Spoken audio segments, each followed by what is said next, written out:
എല്ലാവർക്കും അമ്മേ ശരണം ചാനലിലേക്ക് സ്വാഗതം.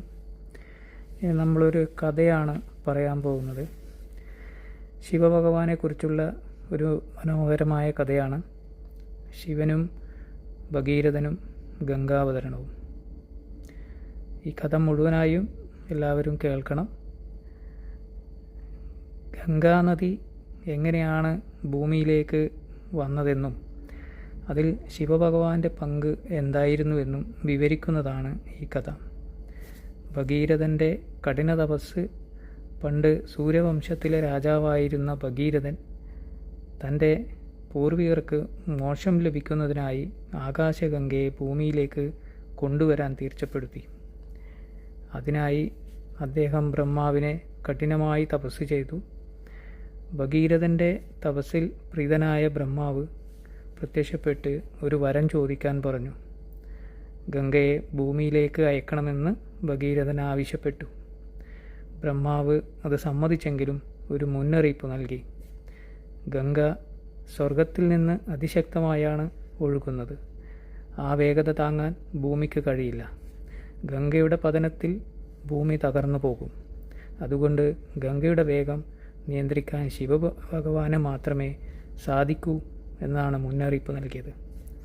ശിവഭഗവാന്റെ സഹായം ബ്രഹ്മാവിൻ്റെ ഉപദേശപ്രകാരം ഭഗീരഥൻ വീണ്ടും ശിവഭഗവാനെ പ്രീതിപ്പെടുത്താനായി തപസ് തുടങ്ങി. ഭഗീരഥൻ്റെ ഭക്തിയിൽ സന്തുഷ്ടനായ ശിവൻ ഗംഗയുടെ വേഗത തടഞ്ഞു നിർത്താമെന്ന് സമ്മതിച്ചു. അഹങ്കാരിയായ ഗംഗ വിചാരിച്ചത് തൻ്റെ ശക്തമായ ഒഴുക്കിൽ ശിവനെപ്പോലും ഒഴുക്കിക്കൊണ്ടുപോകാമെന്നാണ്.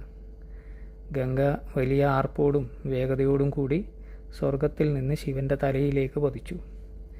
ഗംഗയുടെ അഹങ്കാരം അവിടെ ശമിക്കുകയാണ്.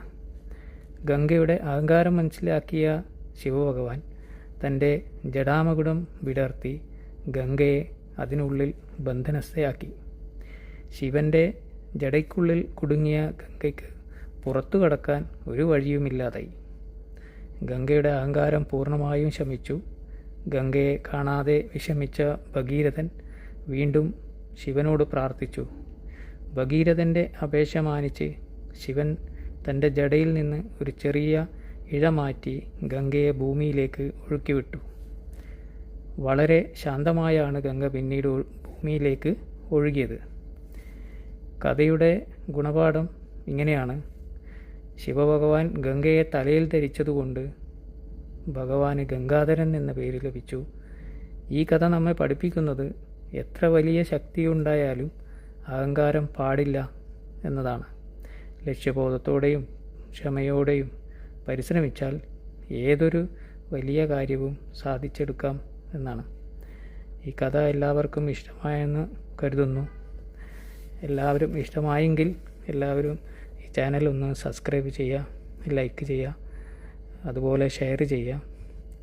അപ്പോൾ ഇനി അടുത്ത കഥയുമായി അടുത്ത വീഡിയോയിൽ കാണാം. നന്ദി, നമസ്കാരം.